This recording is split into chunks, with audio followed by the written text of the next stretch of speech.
몰라요. 하루하루 살아요.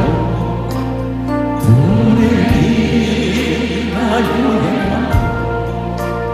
내 뜻대로 못해요. 험한 길 가고 가요. 끝은 없고 네요.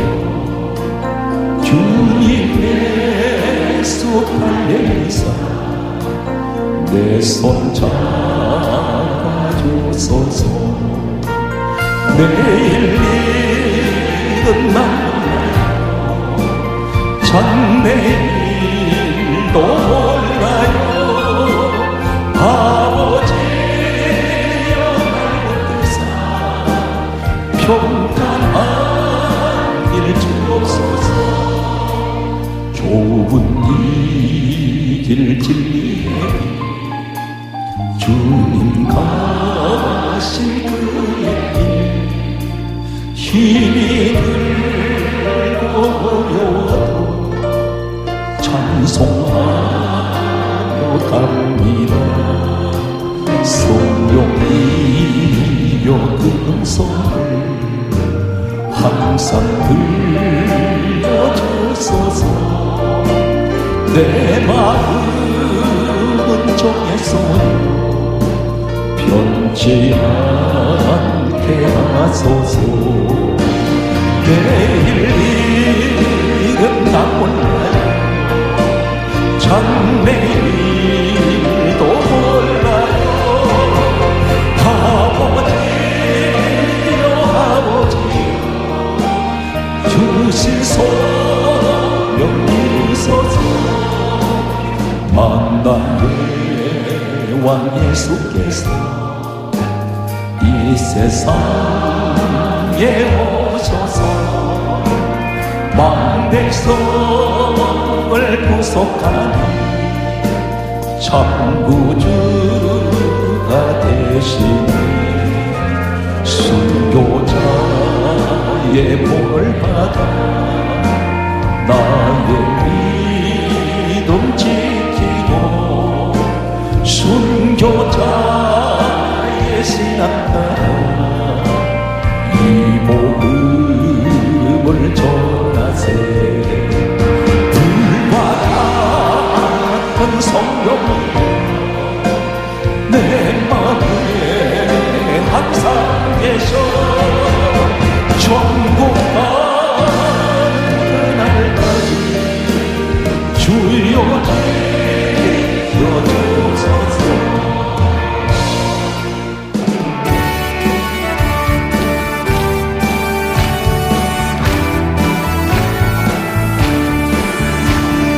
생명의 주여 물들라 받으시옵소서. 할렐루야. 나 위에 쓰신 가시관 나 기억합니다. 겟세마네 기도를 늘 기억하게 하시고 그 십자가의 은혜 날 인도하소서. 비셨던 주는 내게 보이시옵소서. 잠드신 정말 천사가 굳게 지키었네. 저 겟세마네 기도를 늘 기억하게 하시고 그 십자가의 은혜로 날 인도하소서. 마리아 초른 새벽에 주께로 옵니다. 이 무덤 내게 보이사 날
너의 마음 성전 삼고 주께서 계시네 찬송하세 주의 언약 그새 지금만 죄의 깊이 빠지니 그 피로 씻어 밝히니 주 예수를 기피하니 볼만 그은데 하늘나라 불보니 내세 없도다 찬송하세 주의 언약 그새 지금 나가 죄의 깊이 빠지니 그 피로 씻어 밝히니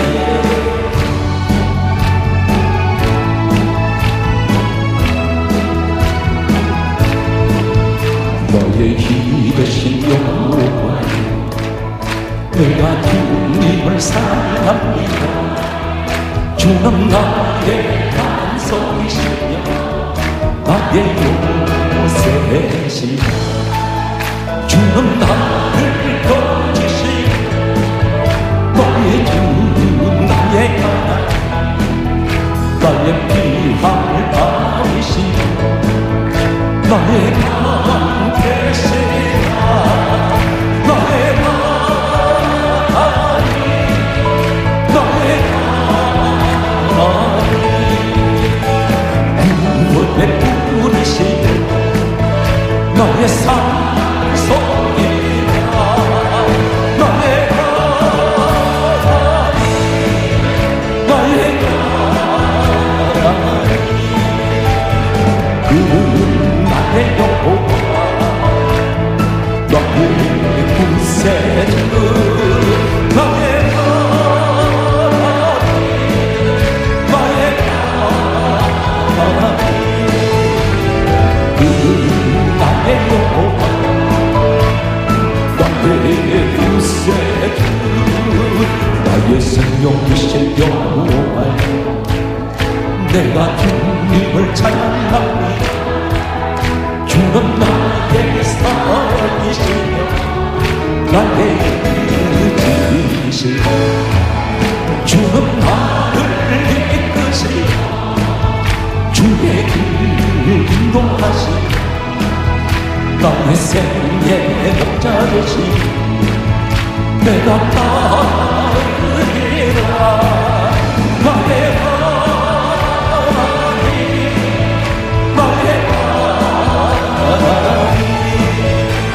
생명의 연료가는 내게 씌우소서 나의 하나님 나의 하나님 그는 나의 여호와 나의 구세주 나의 하나님 나의 그는 나의 여호와 나의 구세주 당신과 하시는 나의 능력 주 하나님 크신 말라가시 불길을 행하시 할 수 있다 하시 할 수 있다 하신 주 이것만 능력이라 하시네 이것만 능력이라 하시네 당신과 하시는 나의 능력 주 하나님 너를 바라보시 능력 주는 하시네 할 수 있다 하시네 할 수 있다 하신 주 사랑만 능력이라 하시네 사랑만 능력이라 하시네 단순히만 하시는 나의 능력 주 하나님 주저하시 십자가 할 수 있다 다시 할 수 있다 하신 주 희생만이 능력이라 하시네 희생만이 능력이라 하시네 가는 길을 밝히니 보이지니 주 앞에 빨리 나갑시다 우리를 찾는 구주 예수 오라 하시려 죄만 벗어들여 기뻐 뛰며 주를 보고 하늘에 계신 주 예수를 영원히 섬기리 우리를 오라 하시는 날 기쁘게 듣고 즐겨하세 우주를 이긴 채만 속속히 나가세 죄가 벗어 누렸고 기뻐 뛰며 주를 보고 하늘에 계신 주 예수를 영원히 섬기리 주를 여기 계시고 와서 주께 안서서 은혜로 영생 나니 참 미치시리로 죄가 벗어 누렸고 기뻐 뛰며 주를 보고 하늘에 계신 주 예수를 영원히 섬기리 가는 길을 밝히니 보이시니 주 앞에 빨리 나갑시다 우리를 찾는 구주 예수 오라 하시려 죄만 벗어 누렸고 기뻐 뛰며 주를 보고 하늘에 계신 주 예수를 영원히 섬기리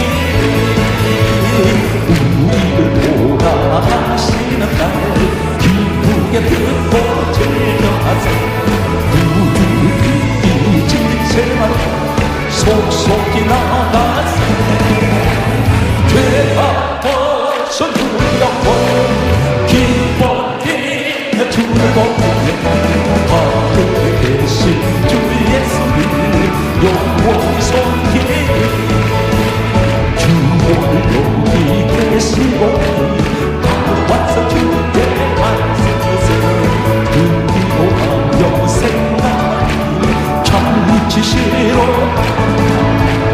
죄가 벗어 누렸고 기뻐 뛰며 주를 보고 하늘에 계신 주 예수를 영원히 섬기리 새벽부터 우리 살아나오면서 저녁까지 시를 흘려봅시다 몇몇 차차 이거 복식 가는 때에 기쁨으로 하늘 걸어가 그두리로다 기쁨으로 하늘 그두리로다 기쁨으로 하늘 그두리로다 비어오는 것과 바라보는 것을 똥을 내지 말고 흘려보지마 이를 맞춰놓고 복식거릴 때에 기쁨으로 가 주여 그두리로다 기쁨으로 하늘 그두리로다 기쁨으로 하늘 그두리로다 시를 부릴 때에 하지 아니할까 선포하신 이 맨날 들어도 나중에 속에서 칭찬하시리 기쁨으로 하늘 그두리로다 기쁨으로 하늘 그두리로다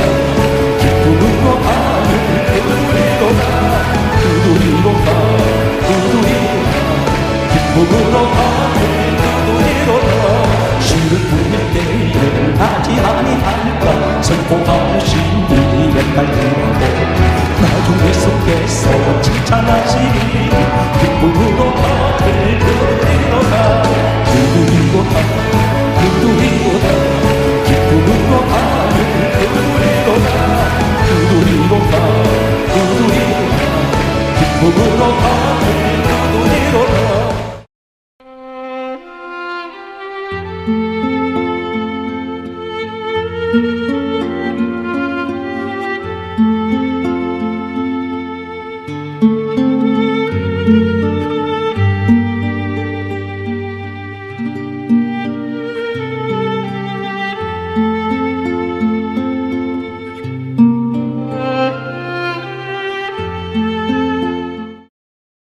신앙생활을 쭉 해오면서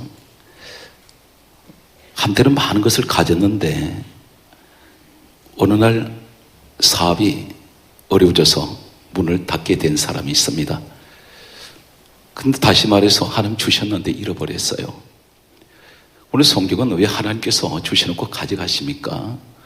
그리고 기도를 해도 안 주세요. 왜 그럴까요? 오늘 성경은 제가 강조하고 넘어가겠습니다. 베드로전서 2장 8절에 말씀을 순종치 아니하면 다 넘어지게 되어 있습니다. 이건 하나님이 정해놓으신 뜻이라 했습니다. 방법이 없습니다. 말씀대로 안 하니까 넘어지는 거예요. 때로는 사업도 넘어질 수 있고 가정도 넘어질 수 있고 나 개인도 넘어질 수 있습니다. 오늘 성경을 한 가지 사실을 여러분에게 소개하고자 합니다. 말씀을 말씀대로 전달하겠습니다. 이 말씀을 그대로 받아들이시고 그대로 믿으십시오. 그리고 내가 이 문제가 있었구나. 오늘 원인을 깨닫는 은혜가 있으시기 바랍니다. 오늘 이 본문 민수기 11장 31절에서 35절 내용은 어떤 내용이냐면 이스라엘 백성들이 광야길을 가고 있을 때 일어난 일입니다. 참고로 말씀드리겠습니다. 출애굽기 12장 13절은 이 사람들이 광야로 나오게 된 동기가 어디 있었습니까? 노예 생활하고 있던 그들을 하나님께서 한 가지 방법을 말씀하시면서 구원을 시키시는데 양을 잡아 그 집에 문설주 문이방에 피를 발라라. 이 양을 잡았습니다. 그런데 이 양을 가리켜서 유월절 양이라고 말씀하고 있습니다. 복음대로 무엇을 말씀합니까? 성경은 이렇게 말씀하고 있습니다. 고린도전서 5장 7절에 우리의 유월절 양은 예수 그리스도라고 말씀하고 있습니다. 세상 애굽이라 말은 검다는 뜻인데 저 세상 어둠의 세상에 살고 있던 우리를 복음대로 말씀을 하게 되면 예수 그리스도 피로 말미암아 그분이 십자가에 죽으심으로 우리는 예수 그리스도 말미암아 구원받았습니다. 그래서 이 광야로 나왔는데 이 광야를 어디라고 말씀하고 있습니까? 사도행전 7장 38절은 교회라고 말씀하고 있습니다. 영적 사건을 얘기하고 있습니다. 요한복음 6장 63절은 예수님께서 말씀하신 내용은 내 말은 영이요 이렇게 말씀하고 있습니다. 영적 사건을 보게 되니까 지금 우리가 그 자리에 있더라는 것입니다.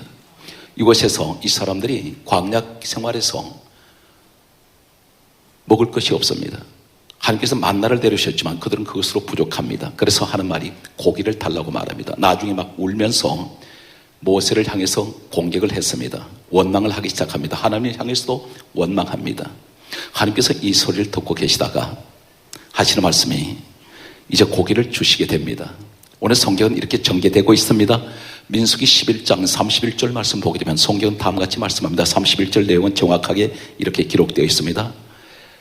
바람이 여호와에게로서 나와 바다에서부터 메추라기를 몰아 진곁 이편 저편 진사면 하루길 2규빗쯤에 내리게 한지라 이렇게 말씀하고 있습니다. 31절에 그러면서 32절 말씀에 가면 이렇게 또 성경은 정언합니다. 백성이 일어나 종일 종야 그 이튿날 종일토록 메추라기를 모으니 적게 모은 자도 10호멜이었더라 이렇게 말씀하고 있습니다. 그러면서 이어서 33절의 심각한 내용이 한 구절 사이에 생과 사가 갈려져 버리는데 성경 이렇게 말씀합니다. 34절에 고기가 아직 이 사이에 있어 씹히기 전에 여호와께서 백성에게 대하여 진노하사 그들을 치심으로 이것을 성경에 말씀합니다. 기브롯 핫다 아와라 칭하니라 그들이 하세롯으로 옮겼다고 이렇게 성경은 기록되고 있습니다. 주신 축복이 저주가 되어버렸습니다. 생명의 자리가 죽음의 자리가 됩니다. 왜 그럴까요? 하나님께서 그 주신 것이 아까우셨을까요? 그럼 주시지 말아야지요. 오늘 이 사건 속에는 엄청난 이 시대를 향한 하나님의 사람에게 대하신 메시지가 있습니다. 너 왜 잃어버린지 아니? 내가 너한테 마음껏 축복하고 축복했는데 네가 중간에 네가 잘못했다는 것입니다. 무엇이 영적으로 잘못된 일이 있을까요? 오늘 성경은 바람이 여호와에게서 나왔다 있습니다. 하나님으로부터 바람이 나왔습니다. 이 바람을 가리켜서 히브리서 1장 7절은 이렇게 말씀합니다. 하나님께서 천사들을 바람으로 불꽃으로 그 사역자를 삼으셨다 이렇게 말씀하고 있습니다. 다시 말해서 바람은 천사들을 의미하고 있는데 계시록에 오게 되면 계시록 7장 1절에 이렇게 말씀합니다. 천사가 사방의 바람을 붙잡고 있습니다. 바람을 다스리는 천사가 있다는 것입니다. 그래서 바람이 여호와에게서 나왔다는 것은 바람을 다스리는 천사의 사역을 성경은 말씀하고 있습니다. 바람이 하늘께서부터 나와가지고 메추라기를 어디서 몰고 오냐면 바다에서부터 메추라기를 몰고 오고 있습니다. 이 메추라기는 제비과에 속합니다. 저 고대 건동지역, 지금 중동에는 약 40여 종의 철새까지 포함해서 새들이 서식하고 있다고 합니다. 그런데 이 메추라기는 제비과에 속합니다. 얼마나 약삭빠른지 모릅니다. 작은 새인데, 마치 제비과에 속하는 제비 같은 거는 작은 새인데 덫을 놔도 잡히질 않아요. 사막에 여기저기 날아다니는데 그 몇 마리 잡기도 얼마나 약은지 덫을 놔도 하루에 몇 마리 잡기가 힘들다고 합니다. 그런데 하나님께서 바다에 날고 있는 메추라기를 몰고 오셨다 그랬습니다. 오늘 이것은 뭘 말합니까? 땅에서도 잡기 힘든 메추라기, 그것은 물질입니다. 지금으로 말하면 우리에게 돈을 의미하고 있습니다. 세상에서 내가 노력해서 벌기도 힘든 돈을 하나님께서 메추라기 바다에서 나르고 있는데 어떻게 잡습니까? 한 마리도 못 잡습니다. 배를 타고 나가도 못 잡습니다. 손이 닿지 않습니다. 그들은 사방으로 나르고 있습니다. 그런데 하나님께서 메추라기를 몰고 올 때에, 하나님께서 여러분에게 물질을 몰아주실 때에, 세상에서 내가 그것을 따라가도 잡히지 않는 것을, 내 손에 전혀 잡히지 닿지도 않는 것을 하나님께서 몰아주시니까 전부 다 사방에 날고 있는 이 메추라기 떼를 하나님께서 몰고 오시는데, 이때 인구가 몇 명이었냐면 출애굽기 12장 37절에 장정이 60만 명입니다. 여기에 부녀자, 어린아이, 노인까지 합치면 이 300만 명이 된다고 신학자들은 그렇게 고증하고 있습니다.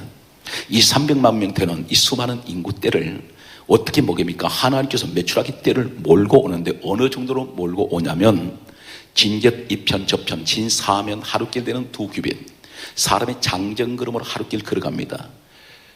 이스라엘 백성들, 유대인을 지금 이것을 배경으로 하고 있는데 장정걸음으로 그것들이 쓰는 독특한 용어가 있습니다. 하루길 걸어서, 이 말이 무슨 말이냐면 하루길은 아침부터 저녁까지 걸어가는 그 하루길을 의미할 때 우리나라 말로 약 100리길을 말하고 있습니다. 60만 명, 여기에다가 노인, 어린아이까지 합쳐 부녀자까지 합쳐서 이 300만 명 되는 사람을 대인구가 먹으려면 엄청난 숫자의 메추라기가 쌓입니다. 2규빗이라 그랬습니다. 한 규빗은 센티로 얘기하면 약 45cm. 우리가 장정 어른 손끝에서 발꿈치까지를 그렇게 계산을 하고 있습니다. 2규빗이니까 약 90cm가 넘습니다. 이 높이만큼 살아있는 메추라기가 다 쌓이기 시작합니다. 여러분, 이 축복을 하나님 부어주시는 거예요. 이해가 되십니까? 그런데 성경은 그렇게 쌓이게 하셨는데, 내가 할 수 없는 일을 하나님께서 몰아주셨는데, 오늘 하나님께서 강야교회 생활하는 나에게 때로는 물질 때문에 고통받고 있습니다. 하나님 앞에 날마다 엎드립니다. 하나님, 사업이 잘 되게 해주세요. 내 가정에 의식주 걱정이 없게 해주세요. 내 평생 사는 동안에 물질로 어려움 겪지 않게 해주세요. 이 아이가 기도 제목이 어떤 것이 있습니까? 반드시 부모님의 기도 제목 가운데 그 자녀를 위한 기도 제목에는 한 가지가 포함되어 있습니다. 빠뜨릴 수 없는 평생의 주여, 이 아이가 재물의 복을 주셔서 항상 남에게 구워줄지라도 꾸임을 받지 아니하게 하시고, 항상 넉넉한 재물의 축복을 주셔서 하나님 이 땅에서 하나님 일을 많이 하게 해주세요. 선교도 많이 하게 해주세요. 많은 얘기를 합니다. 그런데 그것이 오지 않습니다. 근데 하나님이 몰아주실 때는 된다는 사실이에요. 내 힘으로는 안 됩니다. 하나님 방법으로는 됩니다. 나는 할 수 없지만 그분은 다 하실 수가 있어요. 오늘 여기에 똑같은 얘기입니다. 백성들이 메추라기 고기 먹고 싶어도 먹을 수가 없어요. 그런데 하나님이 몰아주시니까 바다에 날고 있어도 불가능한 것을 가능하게 만드신 하나님, 이것이 성경의 하나님 말씀은 그분의 기적이고 그분의 능력이세요. 그런데 이 사람들이 32절 말씀 보게 되면 그들이 일어나 종일 종약 그 이튿날 종일토록 메추라기를 주웠습니다. 이것은 노력하지 않습니다. 그냥 죽기만 하면 됩니다.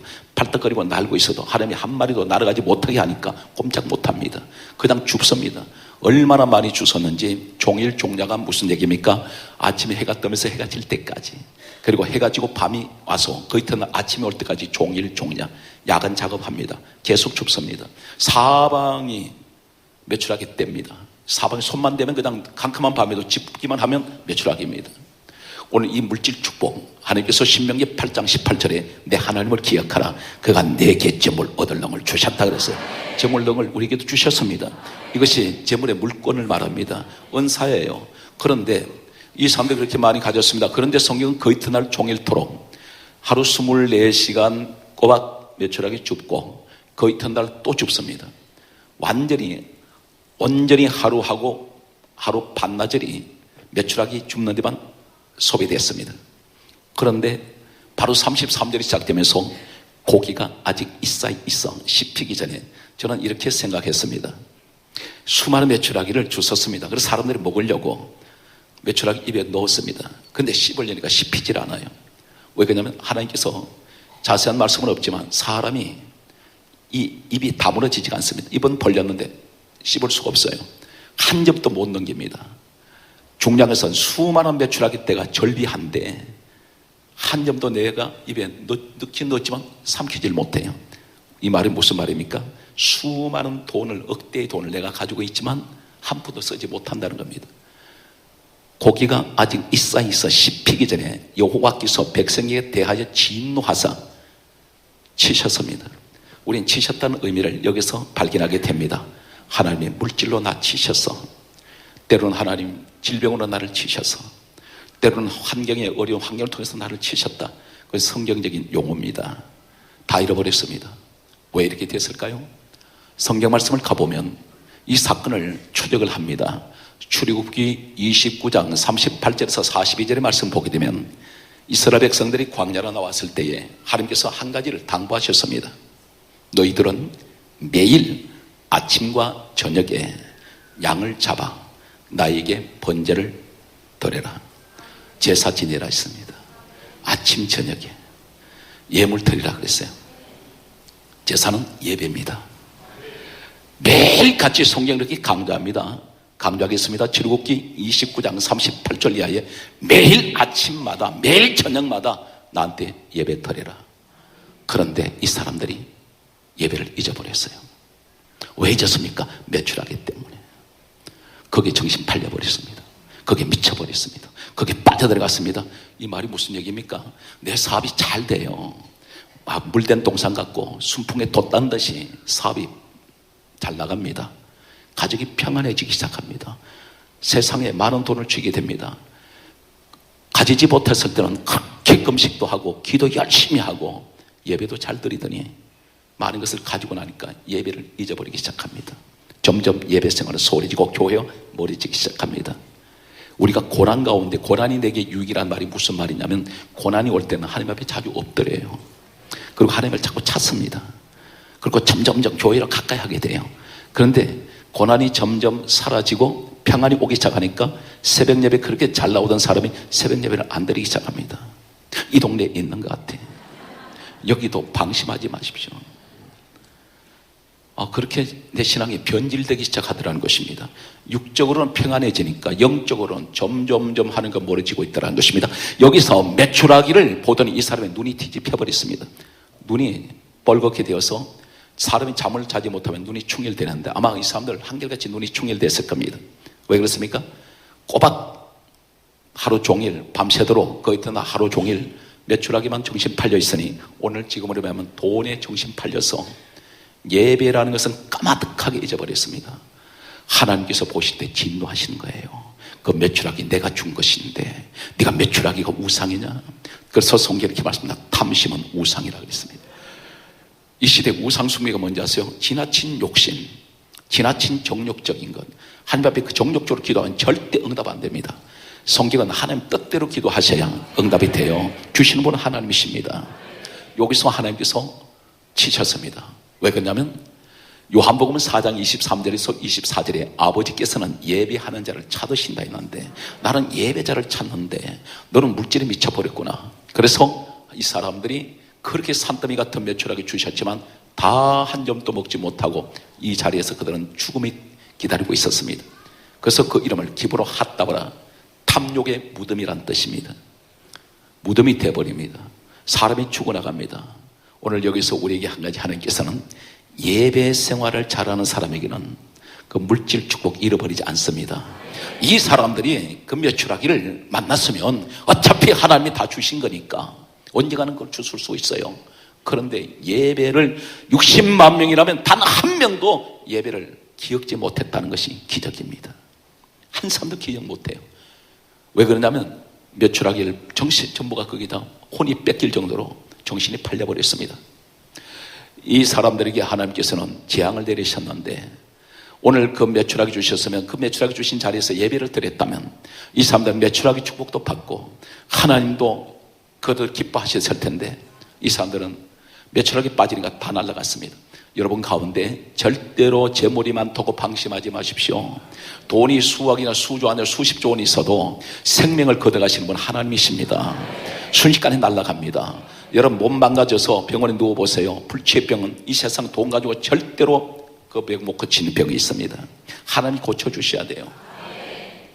문제는 내가 하나님을 잘 섬기면 주신 것도 지킬 수가 있고 또 내가 가지지 못한 것도 또 주실 텐데 사람은 이렇게 저는 말씀을 드립니다. 하나님 복은 달라고 해서 주시는 것이 아니라 받을 만한 그릇이 되어야 됩니다. 하나님께서 조금 줘보세요. 줘보시더니 이걸 감당하니까 또 주세요. 그런데 조금 주셨다가 감당 못하니까 그냥 흔들려 버리니까 더 이상은 스톱입니다. 우리는 하나님께 무한한 축복을 받을 수 있는 그릇이 되어야 됩니다. 로마서 9장 24절에 우리를 그릇이라고 말씀하고 있습니다. 그러므로 성경은 이렇게 말씀하는 것을 보게 됩니다. 시편 50편 5절은 이렇게 말씀합니다. 나의 성도를 내 앞에 모으라. 그들은 제사로 나와 언약한 자들이다. 제사로 맺어진 관계, 예배로 맺어진 관계. 하나님은 어디서 만나길 원하시는지 아세요? 이 시간 예배를 통해서 만나길 원합니다. 예배를 통해서 문제 응답 주시고요. 그래서 저는 지금까지 수많은 집회를 통해서 보면 예배를 통해서 사람들이 희망이 생기고 소망을 가져요. 그리고 질병들이 무수한 질병들이 치료되는 걸 보게 됩니다. 그 기적의 현장이 어디냐? 예배예요. 예배는 무엇이 있습니까? 말씀이 있지 않습니까? 찬양이 있지 않습니까? 우리 기도가 있지 않습니까? 하나님은 이 모든 기도와 찬양과 말씀을 통해서 역사하신다는 사실입니다. 오늘 성경 말씀을 보게 되면 예배를 어떤 의미를 갖고 있습니까? 예배에 대한 10가지 의미가 있는데 우리가 대표적으로 한 사람을 꼽으면 창세기 8장 20절에 보게 되면 노아라는 사람이 있습니다. 노아는 방주 안에서 심판이 계속될 때는 예배가 없었습니다. 성경은 예배라는 말씀을 사용하지 않습니다. 그런데 창세기 8장 20절에 보게 되면 노아가 기나긴 방주 생활을 끝내고 그가 이제 아라랏이라는 새 땅에 왔을 때에 다시 말해서 방주에서 나오는 순간에 그가 뭘 했느냐면 하나님 앞에 제사 지냅니다. 다시 말해서 방주 밖으로 나오는 순간 예배를 드렸습니다. 이 예배, 노아의 예배는 10가지 의미를 가지고 있습니다. 첫 번째, 어떤 의미가 있습니까? 구원받은 사람이 드린 것이 예배예요. 노아는 구원받고 난 후에 바로 예배를 드렸습니다. 이것은 우리에게 지금 무엇을 말씀하냐면 구원받은 자가 드린 것이 예배다. 오늘 여러분들이 누구세요? 구원받은 사람입니다. 구원받았기 때문에 우리 이 자리에서 하나님께 예배를 드리고 있습니다. 두 번째는 무엇을 의미하고 있습니까? 무지개 언약을 받은 사람이 예배 드립니다. 노아가 제사를 하나님 옆에 드리고 났을 때 무지개가 섰습니다. 그러면서 하나님 말씀하기를 이것은 너와 나의 언약의 정표라 그랬습니다. 언약의 증거로 드린 것이 무지개였습니다. 무지개가 서는 곳에는 비가 내리지 않습니다. 따라서 무지개가 서면 심판의 비가, 저주의 비가 내리지 않습니다. 하나님 무지개를 세우시는 거예요. 다시는 너희를 저주하지 아니하리니. 오늘 예배 자리가 그 자리입니다. 첫 번째는 예배 드리는 사람은 구원받은 자가 드리는 것이고, 두 번째는 무지개 언약을 받은 사람이 드리는 것이고, 세 번째는 뭘 말합니까? 어두운 방주 안에서 밖으로 빛 가운데로 나온 사람이 예배를 드립니다. 빛 가운데로 나온 사람, 여러분 누굽니까? 빛의 자녀입니다. 요한일서 1장 5절을 보게 되면 이렇게 성경을 말씀하고 있습니다. 하나님은 빛이시라 그에게는 어두움이 조금도 없나니. 하나님이 빛 가운데 계신 같이 우리도 빛 가운데 행하면 하나님과 교제가 있다, 사귐이 있다 그래요. 하나님과 대화가 됩니다. 무엇을 말합니까? 우리가 어두운 가운데 있을 때는 예배를 안 드립니다. 그러나 노아는 방주 어두운 가운데 있을 때는 예배를 안 드렸는데 방주 밖에 나왔을 때 예배 드리는 것은 무엇을 말합니까? 주여, 나는 이제 빛 가운데로 나왔습니다. 나는 빛의 자녀입니다. 네 번째는 무엇을 말씀하고 있느냐면 창세기 9장 1절에는 노아가 방주에서 나와가지고 예배를 드리고 난 후에 바로 이렇게 말씀합니다. 따라서 생육하라, 번성하라, 충만하라, 따라서 복을 주시며. 예배를 드리고 났을 때 하나님께서 그렇게 역사하세요. 생육하며, 이 생육이라는 말은 한자어로 날생 기를 육자를 사용하고 있습니다. 이 땅에 건강의 복을 받고 태어나서 죽는 순간까지 이 땅 떠날 때까지 병들지 말고 날생 기를 육자는 항상 건강의 장수의 복을 받는 이 축복을 약속을 하고 있습니다. 그리고 복을 주신다 그랬습니다. 이 복의 주인공이 여러분 되시기를 바랍니다. 할렐루야. 여섯 번째는 뭘 말씀하고 있습니까? 우리에게 번성하라 그렇게 말씀하세요. 사랑하는 성도 여러분, 예배자에게 주시는 축복은 번성의 복입니다.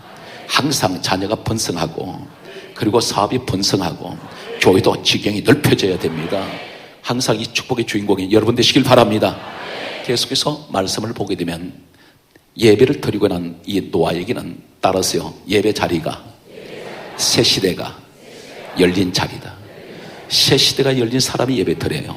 오늘 여러분 가운데 과거는 지나간 암울했던 노아의 방주 안의 사건은 다 잊어버리고 성경에 말씀합니다. 누구든지 그리스도 안에 있으면 새로운 피조물이라. 이전 것은 지나갔으니 보라 새 것이 되었도다. 주여 나라는 시에 새 시대가 열렸습니다. 새 날이 열렸습니다. 오늘 그러므로 하나님 지나간 과거는 어두웠던 심판의 때는 다 지나갔습니다. 이제는 저는 새 시대를 맞이했으니 오늘 이 마음을 갖는 여러분 되시기 바랍니다. 바로 여러분이 이 시대의 주인공이 있어요. 그리고 새 땅을 밟은 사람이 예배를 드립니다. 축복의 주인공이 되시기 바랍니까? 할렐루야. 따라서요, 심판이 지나간 사람이 예배 드립니다. 노아의 아르랏은 심판이 지나간 자리입니다. 이제는 이 자리가 주여 다시는 내 가정에 심판이 오지 않습니다. 자, 그도 따라하세요. 어두움이 지나간 사람. 따라서요, 어두운 곳에서 나온 사람이 예배를 드립니다. 어두운 곳에서 나온 사람, 바로 여러분이 되시길 바랍니다. 계속해서 따라하시겠습니다. 저주가 물러간 사람이 예배를 드립니다. 하나님께서 그 당시 저주하셨어요. 그래서 심판을 내리셨는데 홍수 심판 내린 것은 저주였습니다. 그러나 저주가 물러갔습니다. 땅이 완전히 말라버렸습니다. 저주의 물은 찾을 길이 없어요. 우리에게 그 말씀하고 있습니다. 그러므로 우리는 무엇을 말합니까? 예배를 사모해야 됩니다. 예배를 사랑해야 됩니다. 그리스도인들은 뭘 해야 됩니까? 항상 예배를 낙으로 삼고 예배를 취미 삼으셔야 돼요. 예배를 즐기는 사람은 늘 하나님과 함께하게 되어 있습니다. 성령 받은 사람들은 성경에 이렇게 말씀하는 것을 보게 됩니다. 사도행전 2장 46절에 이 사람들은, 성령의 사람들은 날마다 마음을 같이하여 어디에 모이기를 힘쓰고 성전에 모이기를 힘쓰고. 성전은 무엇이 있는 곳입니까? 예배가 있는 곳입니다. 성전은 날마다 모이기를 힘썼습니다. 성경은 또 강조합니다. 성령의 사람들, 초대교회에 성령의 사람들을 가리켜서 사도행전 5장 42절은 이렇게 말씀합니다. 저희가 날마다 집에 있든지 성전에 있든지 그들은 어느 곳에 가든지 예수는 그리스도라 가르치기와 전도하기를 쉬지 아니하니라. 항상 그들이 있는 곳은 예배가 있는 곳입니다. 오늘 이 시간 사랑하는 성도 여러분, 그리스도인에는 한 가지 문화가 있어요. 모였다면 기도, 모였다면 예배, 모였다면 전도. 우리 그리스도인들에게는 아름다운 문화가 있습니다. 모든 어느 곳에 가든지 항상 이렇게 말씀합니다. 너희가 두세 사람 모인 것에 나도 그들 중에 있느니라. 나도 너희와 함께 한다 그랬습니다. 오늘 이 자리에 분명히 우리 하나님 계신 걸 믿으시죠? 저한테는 목회 철학 가운데 가장 중심이, 우리 교회 전체를 보게 되면 프로그램보다는 예배 중심입니다. 예배가 상당히 많은 편이에요. 하나님께서 성경에는 그렇게 말씀하셨습니다. 예배를 생명처럼 여기는 자 축복하신다고. 메추라기를 아무리 부어주셔도 예배를 잊어버린 자는 하나님께서 치신다는 사실입니다. 우리 시간 살아온 성도 잃어버린 거 다 회복하시고, 이번에 우리 성산 수양관 이제 금요 철회가 시작되면서 교회 안에서도 봉사하시는데 집에서도 그렇게 수고하고, 참 주부들의 노동은 겪어보지 않은 사람은 모릅니다. 그래서 교회에서 또 이렇게 힘들게 봉사하는데 수양관에서까지 지금 무료로 지금 식사를 제공하고 있지 않습니까? 벌써 지난 금요일날 수백 명을 식사를 드시고 가셨어요. 그런데 저희 집사람과 딸을 불러서 얘기를 했습니다.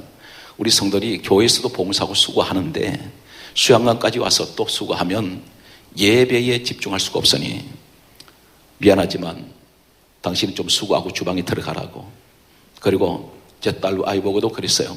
엄마하고 같이 좀 하라고. 우리 성도들이 예배를 통해서 은혜 받아야 된다.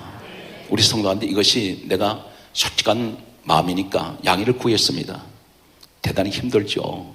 그러나 저에게는 우리 성도들이 대단히 귀하기 때문에 예배 중심의 성도들이 돼야 됩니다. 그래서 제가 아무도 거기 주방에 들어오지 말라 그랬습니다. 거기 들어와 있으면 예배를 소홀히 해요. 그러면 그 책임이 누구한테 오느냐? 저에게 옵니다. 여러분들은 예배를 통해서 은혜가 회복되셔야 돼요. 그래서 항상 여러분 예배를 가까이 하시고 또 이 목사의 마음을 알아주셔야 돼요. 그래서 봉사도 대단히 중요합니다. 그러나 은혜가 말라버린 봉사는 자신이 죽어간다는 사실을 아셔야 됩니다. 피폐해집니다. 영적 생활에 갈증이 와버리고 그리고 점점 예배를 소홀히 할 때 무엇이 두는지 아세요? 강팍해지기 시작합니다. 예배가 있는 곳에는 절대 강팍해지지 않습니다. 은혜가 있습니다. 오늘 사랑하는 성도 여러분, 따라서 잃어버린 물질을 회복하자. 거기 하세요. 예배를 목숨보다 사랑하자. 오늘 이 밤에 여러분에게 이 축복이 함께 하시고 범사가 예배자를 찾으시는 그 하나님, 마지막 이 시대에 여러분이 그 주인공이 되시기를 주 예수로 축원합니다. 저희 딸이 중학교에 입학한 후 얼마 되지 않은 어느 날 엄마 나도 유학 가고 싶다라며 뜬금없는 말을 건네는 것이었습니다. 당시 물질적인 어려움으로 아이들의 학원도 다 끊을 수밖에 없었고 정말 먹고 싶은 것도 몇 번씩 생각하면서 구입을 결정해야 할 정도였습니다. 이처럼 힘든 가운데서도 절대로 유혹받지 않았던 한 가지는 11조 생활이었습니다. 11조를 철저하게 드렸던 시어머님을 보면서 배우기도 했지만 우리 목사님을 통하여 주신 11조의 축복에 대한 말씀이 마음에 새겨진 탓인지 어떤 상황에서도 11조는 우선적으로 챙기는 믿음의 습관이 자리 잡았기 때문입니다. 그렇게 물질적으로는 한치 앞을 예측할 수 없을 정도로 힘들고 살던 집까지 경매로 넘어가는 어려움 가운데서도 저희 가족은 믿음의 끈을 놓지 않고 하루하루 붙들어 주시는 주님을 의지하며 지내고 있었습니다. 그러던 중 작년 10월 17일 국민일보에 실린 인터뷰 기사를 보게 되었는데 공부는 잘하지만 돈이 없어 유학 못 가는 학생을 찾습니다 라는 타이틀로 캘리포니아에서 교육사역을 펼치고 있는 재미장학 선교회에 대한 내용이었습니다. 그 기사를 보는 순간 이상하게 가슴이 뛰기 시작했고 딸아이에게 신문을 보여주며 읽어보라고 하였더니 저희 딸도 저처럼 가슴이 설렌다고 했습니다. 그러면서 그동안 계속해서 유학의 길을 열어달라고 기도했다는 것이었습니다. 전화로 지금 접수하겠다고 말씀드리고 1시간가량 전화로 아이의 상황과 유학 의지를 표명하였습니다. 그로부터 한 달여가 지난 어느 날 한 통의 전화를 받았는데 그 당시 전화로 접수했던 약 1,500명가량의 학생들 중 10명을 일단 선발하였고 부모님과 학생 당사자를 면접하여 최종적으로 2명을 결정하겠다는 내용이었습니다. 그렇게 하여 긴 시간의 면접을 통과하여 저희 딸아이는 최종적으로 선발되었습니다. 처음 유학을 결정하고 어느 정도 비용을 감수했지만 생각보다 더 들어가는 비용에 남편도 저도 살짝 당황은 했지만 이내 입으로 선포했습니다. 이 유학은 하나님이 보내신 거다. 하나님이 끝까지 책임지실 거다라고요. 무엇보다 한국에 있을 때 딸아이가 감사노트 쓰기와 매일 큐티를 했는데 유학 가서도 잊지 않고 하고 있다는 말을 들으니 믿음을 지켜주심도 감사를 드립니다. 지난 몇 년간 물질의 어려움이라는 고난은 있었지만 자녀를 통하여 많은 기쁨을 주셨습니다. 이번에 딸아이가 유학생에 선발된 요인 중 하나는 자기주도 학습이 가능하다는 가능성을 인정받았기 때문입니다. 물질의 어려움 때문에 학원을 보낼 수 없는 상황이 오히려 아이가 스스로 학습할 수 있는 능력이 길러질 수 있는 계기가 되었습니다. 우리의 길을 계획하시고 순간순간 인도하신 하나님께 감사를 드립니다. 힘든 상황에서도 주님을 의지하는 믿음을 갖게 하심에 감사하고 또 때마다 생명의 양식으로 영혼을 살리는 말씀을 대언해주는 좋은 목사님 만나게 하시니 감사하고 부족하지만 받은 은혜로 아이들을 섬기는 유치부에서 교사의 직분을 감당하게 하시니 감사할 따름입니다. 앞으로도 겸손하고 온유한 주님의 성품 담기 위해 영적 게으름 피우지 않고 날마다 주님의 이름으로 승리하는 하루하루를 살고자 노력하겠습니다. 주님께 받은 은혜 여러 성도님들과 함께 나눌 수 있도록 귀한 자리를 허락해 주신 하나님께 모든 영광 돌려드립니다.